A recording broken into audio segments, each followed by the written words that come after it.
Hi guys, this is Kesha, and I'm proud to introduce the LGBTQ plus panel and to be a part of the 320 Festival online, joining together across the world to continue the conversation surrounding mental health.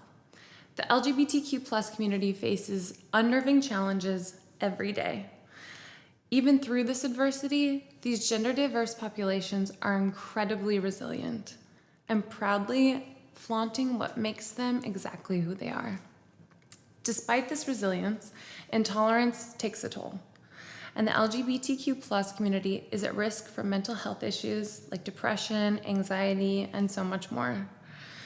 Thank you for continuing the conversation and supporting the queer community in an effort to rise above the stigma surrounding queer identity and mental health. Hello, thank you so much for joining us for the 320 Festival online and specifically the LGBTQ panel. Can everybody please introduce themselves? I'll go ahead and name you guys, including your preferred pronouns and how you choose to identify yourself within the LGBTQ community. Rachel, I'll start with you. Hi, I'm Rachel Slawson. I prefer she, her, and I identify as bisexual and queer. Great. And Elizabeth? Hi, I'm Elizabeth. I use pronouns she, her, hers, and I identify as lesbian or queer. Great. And Yves? Hey, my name is Yves, and I am a proud gay man, and my pronouns are he and him. Great. And Juan? Hi, I'm Juan Acosta. I use pronouns he, him, his, and I identify as a proud gay man as well. Okay, great. I'm super gay myself. Pronouns are her, for now, at least. I would prefer to use like X or something else, but right now her is what it's going to be. I'm just going to go over some statistics real quick, just so the listeners and you guys out there have a little bit of an idea about the intersection between the LGBTQ community and mental health. So in case you didn't know these statistics, here you get some information. The LGBT adults are more than twice as likely as heterosexual adults to experience a mental health condition. The LGBTQ people are at a higher risk than the general population for suicidal thoughts and suicide attempts. High school students who identify as lesbian, gay, or bisexual are almost 5 times as likely to attempt suicide compared to their heterosexual peers. And as far as the trans community, 48% of all transgender adults report that they have considered suicide in the past 12 months. 48% in the past 12 months. That's pretty sad, compared to only 4% of the overall population. And the last statistic, according to the CDC, 1 in 5 Americans will experience a mental health illness in a given year. 1 in 5 children, either currently or at some point during their life, have had a seriously debilitating mental illness. And 1 in 25 Americans live with a serious mental illness, such as schizophrenia, bipolar disorder. And I have some resources at the end. If anybody has questions where I got this information, then I have the links. We'll go ahead and go right into the questions. So according to NAMI, and Elizabeth is a representative of NAMI, and I'll let her introduce herself there. So I'm going to give you the first question, Elizabeth. But at 50% of mental health conditions start at age 14 and 75% by the age of 24. At what age did you discover your sexuality and gender identity, and how did that affect your mental health?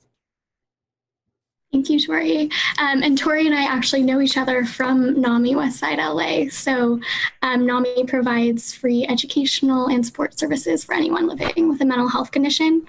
But for me, in terms of discovering my sexual orientation, it took moving away from home, moving out of the community I was a part of, where my high school had one out person, and I honestly just didn't understand why my friends were so into boys and I wasn't. And so it took getting outside of that bubble and meeting other people who were in the LGBTQ community to figure out what I identified with.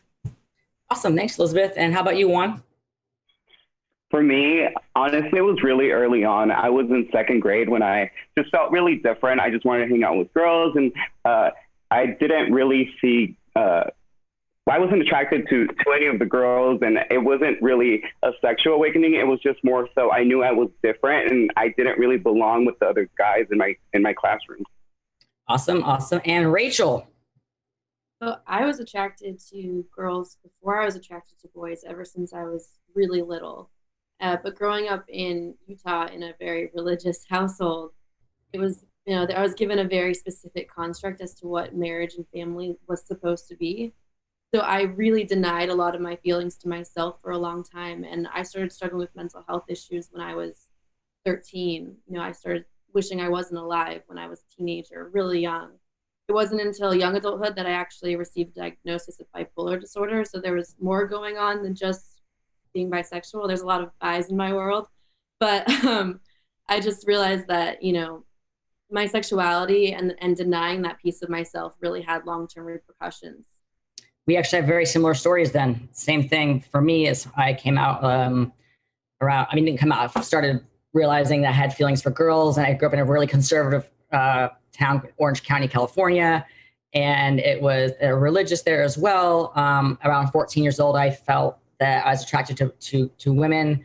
And my first diagnosis, I have multiple diagnoses, but my current correct diagnosis is bipolar type 2. So we share a little bit of commonality there. And how about you, Yves? I wouldn't say there was like a certain age that I discovered my sexuality as much as like my sexuality discovered me, because I didn't really have a word or a name for it, because to me, my attraction is normal and it has always been normal. But I knew something was different when I was in Little League Baseball. When I was like 6, 7 years old, I was like, yeah, something's going on. But I just didn't know if there was a word for it. I just knew that something else was happening inside of me that wasn't the same as what I was seeing outside of me. Okay. So the next question is, did you suffer from any form of internalized homophobia? And how did that affect your mental health and relationships with others? I'm going to take this one really quick because this one I really identify with. I was a total internalized homophobe. In fact, when I grew up with the idea that I'm supposed to have a white picket fence around the house, 2 dogs, 2 kids, married. My dad was an extreme homophobe and racist. So that's the environment that I grew up in. And I internalized that. So for me, I hated gay people and I was gay. So when I was coming out and realizing I had feelings for women, that it was like my brain was exploding. I didn't understand that at all. And that, amongst other things, eventually led to my first suicide attempt at age 14. So yes, I definitely experienced internalized homophobia. It took me years and years to get through it. So my acceptance of my own sexuality has taken a number of years. It's been pretty fluid throughout. And Rachel, what about you? Yeah, definitely. I mean, growing up LDS, or Mormon as some people call it, was something that really made me who I am, and it gave me a lot of values that I really appreciate. But I also, on a recurring basis, heard that, being gay or being bisexual or lesbian was second to murder. So I was told that a piece of myself was as bad as being a killer. And I heard that in church, and church was something that I loved. I still go to church from time to time, not the same one, but I love attending and worshiping Jesus. But I had to recreate my relationship around that, because being told that there was something about me that was so bad that it was as bad as being a murderer, it really affected how I viewed myself. And so every time I had attraction to a woman, I was also comparing myself to killing people in my head, which is like a very, very harsh and severe thing to feel when you're just having a crush. So it led to me coming out a lot later in life. I'm 25 now, and I just came out last year. So this is really still pretty new for me. Thank you.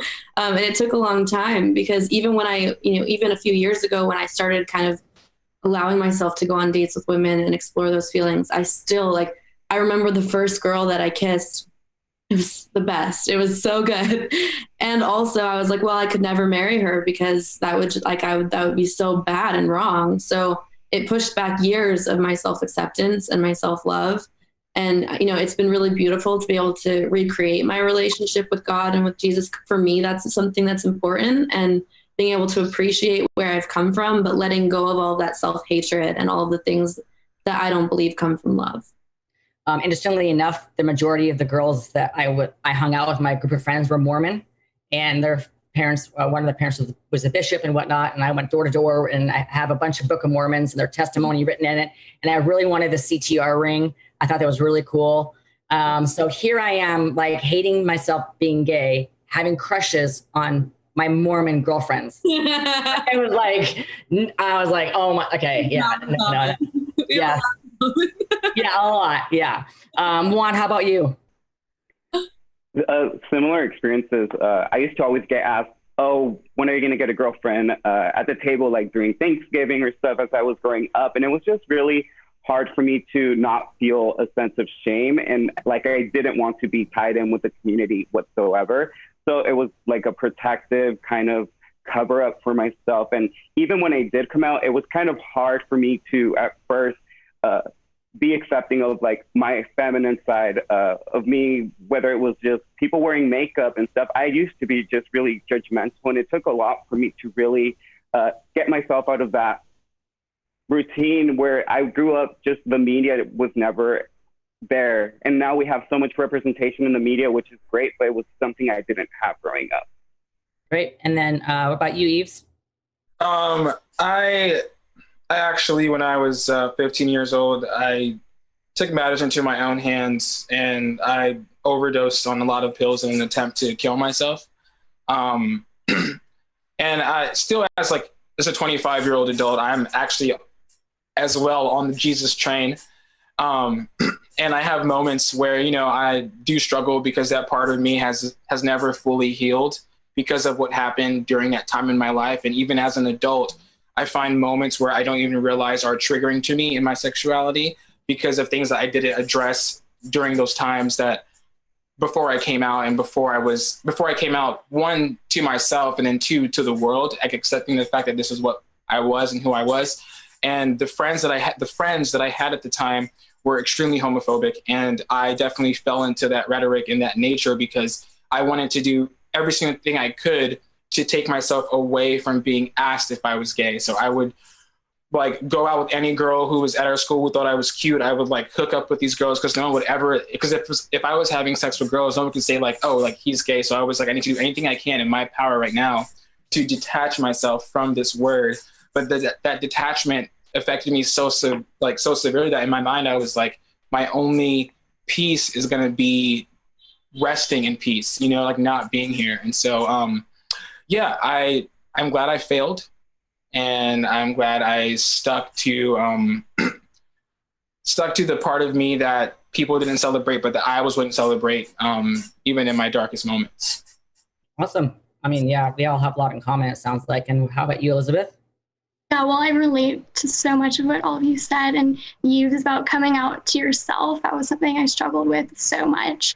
I came out when I was 21, and it also coincided with my diagnosis of bipolar disorder. So I felt like I was really grappling with a lot of internalized stigma, both from my sexuality and my mental health diagnosis. And I find that now, a couple years later, coming out is still an ongoing process. Yeah. Confronting those expectations I have of myself. Even this morning, I was oh, do I mention I have bipolar disorder? All of these stigmas are still in myself. And it's something that I'm working on a lot to be talking about it. So especially younger people who are out there feel like it's okay to talk about. Right. Awesome. So great that we're all here sharing our story, because it is going to help other people who are struggling. How about how has your unique cultural, and we've already talked about some of this, cultural, ethnic, socioeconomic, and religious backgrounds factored into your own mental health in relation to being a part of the LGBTQ community? And Rachel, I'll let you just elaborate a little bit more on your story, because I know where you're coming from based on what my knowledge is of being a Mormon. I'm Jewish, grew up Jewish, but I went to Catholic high school because my dad thought the nuns would be able to deal with me better. So I know all about, different types of religion and what it imposes on an individual. And I just wonder what it's like, to have such a strong faith in Jesus and grapple with the idea of homosexuality. Yeah, it was definitely something that was hard for me. I mean, you just said that you're Jewish. In many ways, I will always be Mormon because that was the culture that I came from. And for a long time, I felt like I had to cut myself off from that completely. I don't attend church anymore, but I still really acknowledge the culture that birthed me into the world and gave me the perspective that I have. And all my family is still practicing. So I think one of the biggest divides there was when I first came out. It was really hard for my family to accept. They were ashamed, they were embarrassed. One of my parents said that they wished they were dead because it was like the worst news they could ever possibly hear. And then a year later, they've come to a place of complete acceptance and love. So, I think there's a lot of hope to be found in my story, because I feel like sometimes, it would be easy for me to just say, oh, I hate my religion that I came from, or there were so many things that were bad, but really it was actually, I think, a gift to me for my family to be able to really practice forgiveness. And I think that that's the number one thing that I learned from the upbringing that I have. That's forgiveness. And that's being able to forgive my families for the ways that they weren't able to support me, and being able to forgive myself for the ways I wasn't able to support myself. And really also, being able to ask my parents for forgiveness, not for my sexuality, but just for the ways that in which I distanced myself from love and accepting them. I don't want to make my parents wronged for the ways that they were taught.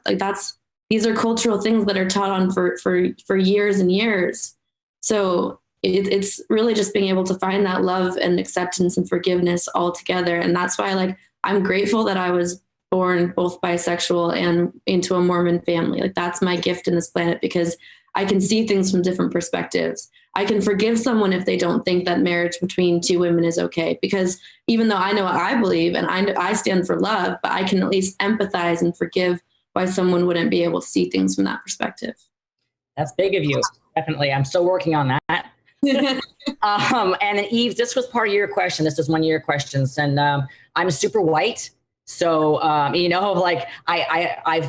I've grown up with white privilege. I should have been in jail many, many times for the things that I have done. And a number of my friends went to jail alongside with me. And the cop literally said, go home to your daddy. So I fully, can appreciate the other side of the coin, except I just not really experienced a lot of hardship because of the color of my skin. Yeah. So, would you go ahead and elaborate a little bit? Yeah, well, my upbringing was quite unique because I'm from a mixed race background, but my parent of color is serving time in prison, and I've only met them one time. So there definitely was this gap of understanding and respecting my Blackness as I grew up, but also knowing that my Blackness and my queerness can exist in the same body and have the same purpose within this one person that I am.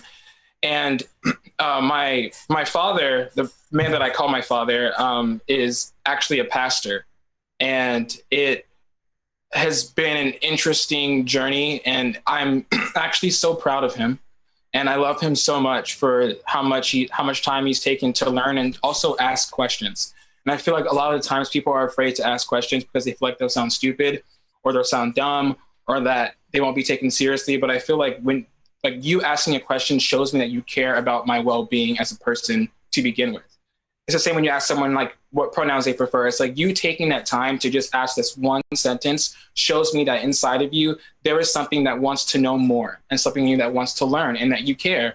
And the relationship between my dad and I has progressed and become so beautiful. And to the point where I have told my parents, I've sat down and said to them, I feel like if I was never born into this family, you would have never been exposed to an openly gay person because of the lives that you guys have and the friends that you guys have and the places you go. There was no one, I don't think, that you would be able to ask these questions to and be able to, in your future, God forbid, if I'm ever killed by the police or if I ever kill myself, there will be a time in your life when you can talk to a kid who looked like me or identified as me, and you'll be able to relate to them in some sort of way or capacity because you took the time to ask me questions. And so I'm really grateful for where that has gone. And of course, throughout my teenage years and my adulthood, there are things that I have learned on my own by myself. And I feel like every queer person, not only are you your own student sometimes, but you're also your own teacher. And there's going to be times in your life where there won't be a place to get any knowledge from, but it doesn't mean that it's the end of it. It just means that like you are smarter than people around you, and you just have to take matters into your own hands when it comes to intelligence and learn things by yourself, which is okay. Yeah. And thanks for sharing. I appreciate that. And Juan, you're from Jalisco? Yes, I was born in Jalisco, Mexico. As my wife, who's watching right now, she's probably super excited right now, Guadalajara. But my Española is no gude, so I'm working on it today. But yeah, if you wouldn't mind taking that question too and elaborating a little bit on that, I'd appreciate it. Yeah, of course. So it's hard just because Mexico is often known for machismo, which is something that I really factored in when I was trying to see who I was and discover myself. I used to really build up a wall with both of my parents. I didn't tell them anything just because it was my way of coping, just in case they were to reject me when I did come out, it wouldn't hurt as much. So it was just, they never necessarily shied away from me. They were always supportive, but I built up the wall just in case if they didn't support me. And thankfully they did when I came out. My mom was crying. She hugged me and she told me, hey, like, I'm just scared because I see how mean people could be to your community out in the world. And it was just something that really meant a lot to me. My dad hugged me and gave me a kiss. And then he was just really accepting, which was a complete shock to me. And I know that's really rare and it's a privilege because a lot of people don't have that same experience. But when I came out and I found their support, my mental health was much, much better. So it was something that I'm really grateful for. Great. Thank you so much. Yeah, very machismo down there, and Catholic, right? The religion is pretty big down in Mexico as far as I've been learning. And Elizabeth, how about you? Well, like you said, Torri, I'm also very white, but I'm very grateful to my grandparents I'm really close with who are so accepting. My dad and that side of the family is also very religious, actually live out in Utah as well, and like voted against gay marriage. And I think that really influenced like the internalized stigma that I had. But my grandparents I'm closest with were like, oh, we knew, like, I wish you told us earlier. And I was like, why didn't you clue me in on this? That would have been great. So I'm really grateful to have had that support. And yeah, that's my experience. Okay, great. I'm not sure if you guys out there who are listening are aware, but on average, it takes approximately 10 years to get a proper mental health diagnosis. 10 years from the onset of symptoms to an actual diagnosis. And for the panelists here, do you see a therapist or mental health professional? And what was the process by which you found that individual? I'll kick it off real quick. It took me much more than 10 years. I'm 41. And so at 14 was like my first kind of sort of diagnosis, but I didn't accept it because my father told my mother, that no, there's no crazy people in the family and that I was not to take that medication, and that the doctors were wrong because his father was a psychiatrist and he knew better. So I went through multiple stages of different diagnoses throughout my period of time. And I finally came to terms with my own diagnosis about 5-6 years ago. And that's when I started my nonprofit Tangible Movement so that I can give back to the people who have been struggling for 10 years. But I know a lot of it also has to do with finding resources, getting available resources and family cultural pressures as far as not being able to get a proper diagnosis. So Yves, why don't you go ahead and take this one? So I actually... when I went to a therapist, not for like those specific reasons, but I'm actually a recovering drug addict and I've been clean for 8 years. It'll be 9 years, June 16th. And I got 9 years right here. Woo! I'm so excited about that. And it's one of the greatest accomplishments and greatest struggles of my life. And I went to therapy on and off throughout the course of getting clean and being clean, also staying clean. And I was never like properly diagnosed, but I also am one of those people who I have like this like life high thing that whenever things are like going really good, I kind of like obsess over that goodness. And so I would go to therapy for like 3 days of the week. And on the third day, if I felt like a unicorn, I'm like, we are never going again. we feel so good. And so I would just go and do things, and then a week would go by and I would start to kind of like go into this spiral. Then 2 weeks would go by, and then like a friend of mine would pass away, and I would just like lock myself in my room and just be in this terrible pit of just darkness. And I'd be like, we have to go to therapy right now. And then I would go to therapy. And then on the third day, I'm just like, let's go build a bridge and walk over it. And I would just feel really good about myself. And then I wouldn't go back. So I haven't had the consistency of staying with like one therapist, because I'm like such a like emotional, like reactory kind of person, where like when things are amazing, I just like, everything's amazing, everything's good. And when things are bad though, I'm also very like, everything is terrible. Even if I like make a mistake and like spill some milk, I'm like, wow, I have to leave this house and burn everything down because I spilled milk. So it's like very like left and right. There's like no in between, which is something that I struggle with a lot, is because I'm either here or I'm there. I'm never like just okay. I'm either terrible or I'm like terrific. I totally identify with in and out of therapy. I go in and out of therapy. The way I look at therapy for me is like a closet door. You kind of like the junk closet drawer. You kind of just throw things in and close the door real quick, right? Yeah. Right. So you keep throwing things in there, and then all of a sudden you open the door, everything comes out. Yeah. That's when I go to therapy. I go to therapy and I clean it up, and I'm like, okay, you know what? I got what I'm trying to get on target. You know, I'm good for now. Like so that's how I choose to treat therapy in my life, is kind of like a rolling, you know, cycle of when it is that I need it the most. And similar sounds like to you is like, mine's a little bit longer than 3 days, maybe 5 days, but yeah. Yeah. And Juan, how about you? I really want to shout out first, before I get into it, Mental Health America, which does a campaign that's before stage 4.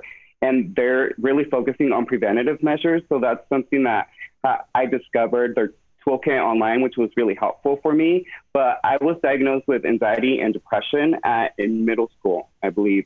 I do not see a therapist currently, but I do cope by exercising, journaling, and meditating, things that really help me. And I've really discovered peer support, as I'm one of the assistant managers for the California Warm Line.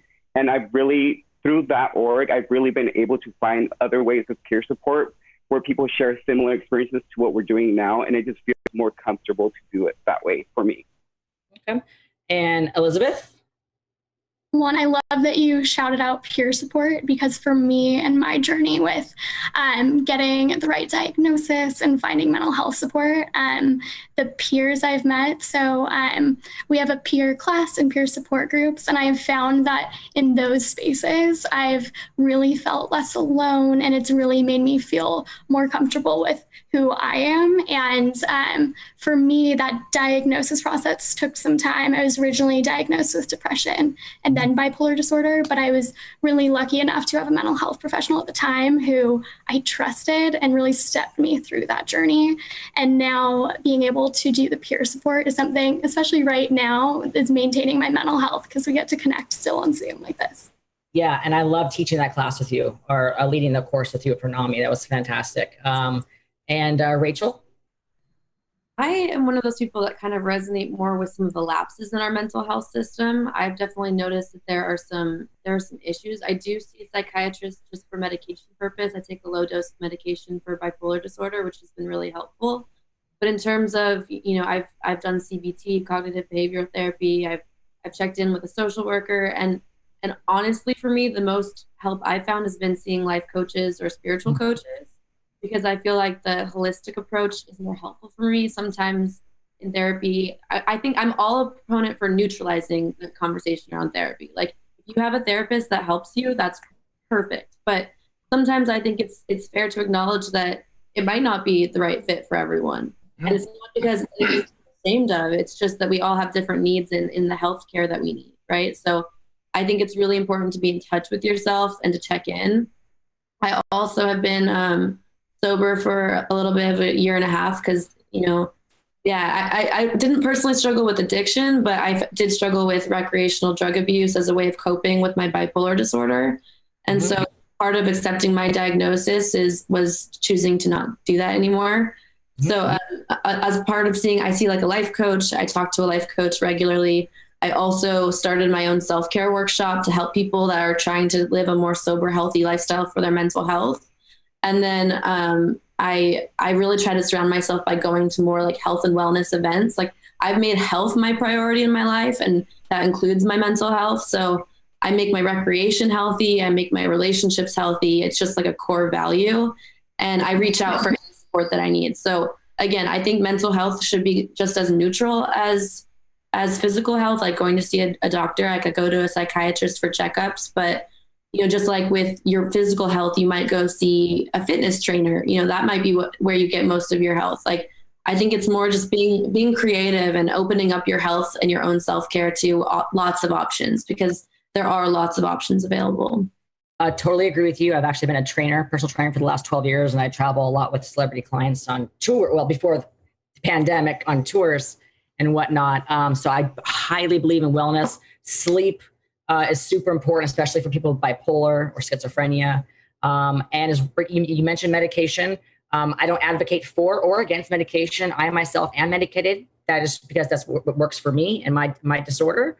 So I don't want anybody out there thinking that they have to be medicated necessarily. That's a choice between you and your doctor. But there are tons of holistic approaches. And for me, I find running, I say 10 things I'm grateful for every morning. Gratitude is a huge thing for me in order to keep me kind of grounded and in my space. So yeah, these are all great answers. I'm really digging this. Next question. How have you been able to shape your relationship both within your biological families and chosen families to create a support system for yourself? So this kind of leads, the last question kind of leads into the first question. Elizabeth, go ahead. Yeah, well, for me, when I was coming to terms with my sexuality and my diagnosis of bipolar disorder, I found that some people did not stick around. They had a really hard time processing that, and that's okay. But the people who did stick around were and still are here are some of my strongest friends and my strongest support system. But for me, I had to be vulnerable and open up to them. And that worked because I felt safe with them and because they started opening up about their own mental health challenges or their own experiences coming out. Yep, I agree. Juan, go ahead. Yeah, similar to Elizabeth, I had to really, with my family, it was a little tough at first to have mental health conversations because just culturally, mental health isn't really a topic that the Latinx community really touches on in my experience. So that was something I had to get them familiar with in terms of terms, et cetera. But after that, it was just fostering really proactive conversations and being vulnerable with both my family and friends and just really asking how they're really doing, not just small talk of how are you, et cetera, and carry on with your day, but just really asking and being there to support one another. I also wanted to be a reciprocal support, not necessarily just them supporting me. Okay. And Yves, what about you?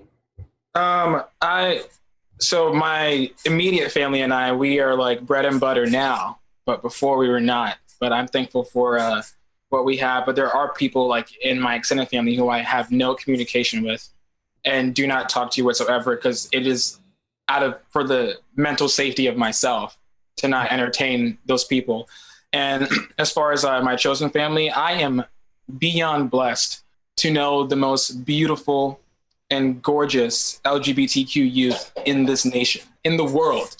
I do a lot of work with kids at the shelters here, and I also travel to different places to go speak to kids at shelters, and we put on fashion shows for them, and we bring them wigs and eyelashes, and we just spend the day, and it is amazing. And through that, we have lost many of those kids to suicide and also homicide, because a lot of those kids work as sex workers and are runaways. And a lot of times with kids of color, when they do run away from home, they aren't registered as missing children because they are kids of color. They're registered as runaway kids. So no one's actually looking for them, which even in that divide within our humanity and the way that they're treated, these kids have so much love in their heart and so much love for me. And I have so much love for them. And when we're together, no matter where we are, it is a family. Like, there's just no question about it. The jokes are the same as it would be like in a family. They make me laugh so much. They roast each other, but they also boast about each other. And it is the most beautiful thing to witness. And it's unfortunate that their parents will never experience them that way. Right. And Rachel? Of the words chosen family. Those are two of my favorite words on this whole planet, because my chosen family has been, that's why I'm here. People that have shown me love when I thought that I wasn't worthy of any. Those are just irreplaceable relationships. And I think it also goes back to what I was talking about with forgiveness, because I think sometimes just because someone's your birth parent or your birth sibling, that doesn't mean that they have the tools to support you the way that you need. And that's okay, because there are people that do have those tools. And so the more that I've allowed my chosen family to love me the way that I need, the more I've been able to forgive my biological family for the ways that they maybe weren't equipped or didn't have the tools. Because it's not always fair to expect people to have all of the tools necessary. I'm still gaining tools in my life to be a support for other people. My personal life experiences have helped a lot with, what we're talking about. I can show up definitely in the mental health space and in the queer community. But I think, as I've said, I just think that the more I've allowed people to love me and the more I've allowed people into my life who know how to love me the way that I need, the more I can forgive the people who didn't know how, and not make it about me and not even make it some personal failure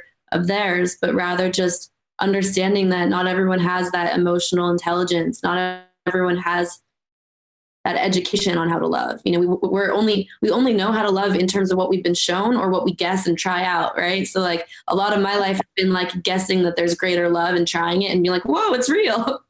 So I think that, if I were to just go off of what I had been shown, my vision of love in my life would have been really small. And so, that takes my own courage. And so I can acknowledge that in myself, but also forgive people for not having that kind of courage. Thank you so much for that. And we got about 5 minutes left, so we'll move on to our last question. As an individual in the LGBTQ community and mental health advocates alike, what insight can you share from your own experiences that may benefit someone who may be struggling with their own identity? Elizabeth, take it away. Yeah, I think when I'm thinking back on my journey with my mental health and my identity in the LGBTQ community, my biggest thing is finding power in sharing my own lived experience and finding people who understand that. So in spaces that I feel safe opening up about that, whether it's in a space of a chosen family or in peer groups, that vulnerability built such strong connections and really got me through difficult times in my life. Right. Same with me as far as chosen family. For me, talking to people who I feel safe and comfortable to talk to have been the most important resources for me, my tribe, so I call them. So I totally identify with that. And Juan, go ahead. Yeah, similar to Elizabeth, just being really open and sharing your experience and seeking support when needed is something that has really helped me. Oftentimes we shy away from it because it's still shame, there's still stigma where asking for help is being weak. But I feel like it's actually being brave. It takes bravery to really open up. It takes bravery to cry and to really share your lived experience. So I'm not weak, I'm brave, and I'm going to share my experience. Yes, you are. Power to you and all of us. And Rachel, yeah, please go ahead. So as a pageant girl, it's very normal to have platforms in pageantry. And my platform is I Am Why. And that comes from the idea that, when I was 15 and I was struggling with my sexuality and my mental health, there were so many times in my life where I would ask the question, why am I even here? I attempted suicide 2 times. I lived with suicidal thoughts for years, wishing for days upon days that I could not live another day. And there were so many times where I just, I asked why keep going? If this is how the world sees me, if this is my worth or my place in the world, why? And it wasn't until the last time I was hospitalized, I drew this picture of this girl. I was a teenager and I painted myself and I just wrote around it, I am why I am here. And it was like this breakthrough moment where I realized that the only reason that I need to be alive and to be happy and to be loved is the fact that I'm here, and that's it. I don't need any bigger reason. My life is reason enough. And so, when I'm feeling depressed or when I'm feeling scared, like I still practice my self-care. I ask for what I need. I reach out for help, and I do it because of myself. I don't do it for anyone else. I do it because of me and because I am my own why and I love myself. And that's what I want to share with people, that the only reason you need to be here is you. Agreed. And it's interesting, during this whole COVID quarantine period, for me, it's actually been the easier time, just because I've been so used to reaching out anyway to a support group. I've already had it, and I've kind of know how to deal with my depressed days. Like, okay, if I don't want to get out of bed, I'm like, okay, Torri, put your feet on the floor, get up. You can just get up and go brush your teeth. Mm-hmm. So I've actually been able to deal with this quarantine period a lot easier than what I had expected. So for that, I'm super grateful. And go ahead, Yves. Oh, I'm gonna keep it quick, but I just want to say that it's okay to want more for yourself. I feel like sometimes we like to treat ourselves in a way in which that we have been treated or been taught to treat ourselves. And there's nothing wrong with wanting more. There's nothing wrong with wanting to leave where you're at. There's nothing wrong with wanting to disappear and like find some place new, find someone new. And I just also, side note, when I say sheesh, I am so grateful for every single thing that everyone here has said, because it resonates with me so much. And I feel it so heavily, because even though I am a proud person, I still struggle with suicidal thoughts every day, because I'm an impulsive person. And the way that I am is I could meet someone, and if we have one amazing day together, I'm like, let's go get married right now. But I'm also very like, if things are just like, if the day is like terrible, I'm just like, tomorrow's not going to come and it has to end. And it's just something that I struggle with. And it's really beautiful to hear this. And yeah, just, it's okay to want more. I love that there's a bunch of us who are suicide survivors on here. I'm a 2-time attempted suicide survivor, and I also struggled for years with suicidal ideation as well. So it's so wonderful to see us all, here thriving as a community and individuals, and out there being altruistic and sharing our message of hope and praise for, the people who are in need of hearing this message. So we're going to go ahead and move on to the Q&A portion of this panel. And the first question is, I am a college teacher who teaches elementary teacher education majors.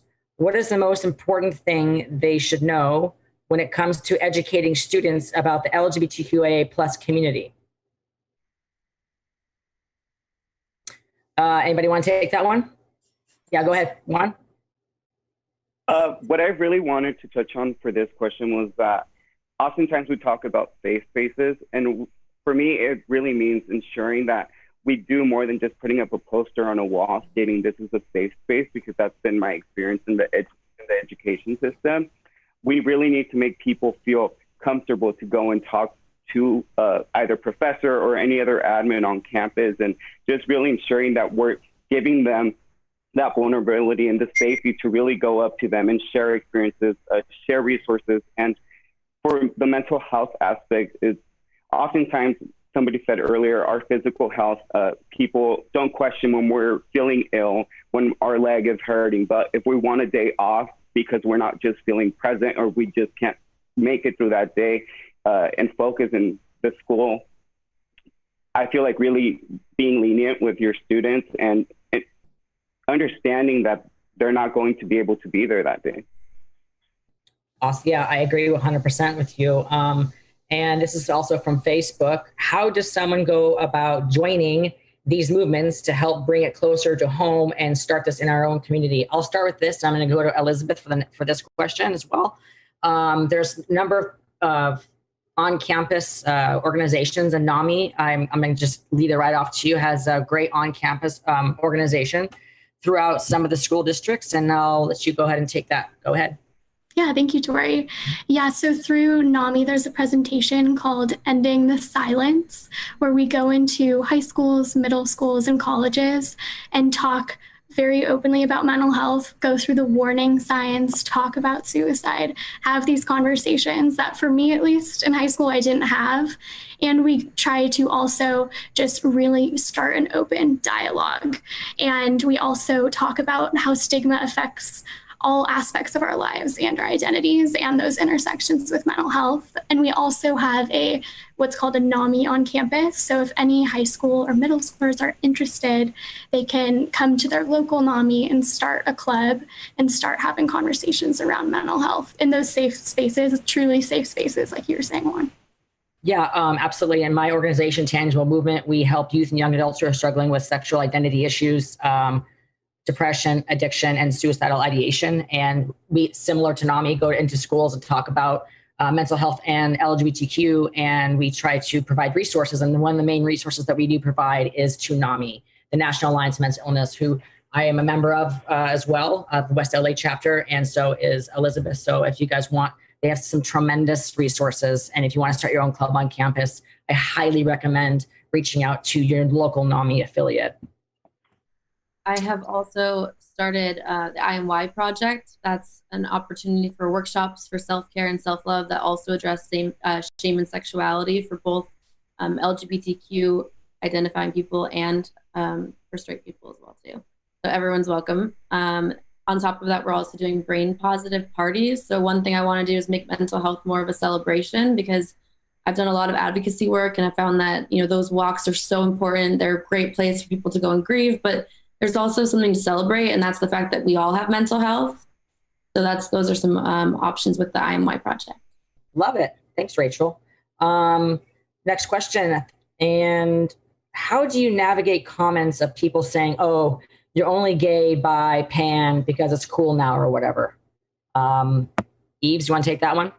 I mean, I just want to say that whether we're alive or dead, but people will always have something to say about us, and we'll always have things to question about who we are and the way in which we lived. And I feel like you don't really owe your truth to anyone.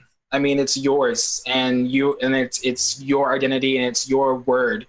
And if people don't believe you, that's just not someone that you should waste your energy on. And it's a very callous way to approach it. But as someone who lives and has lived in communities where it's one of those things where it's questioned to the point of as a joke or not taken seriously, now that I am at a place where I can fend for myself, it's like you're either taking it seriously or you're not, or nothing's being taken at all. I'm not giving you my time. I'm not giving you my words.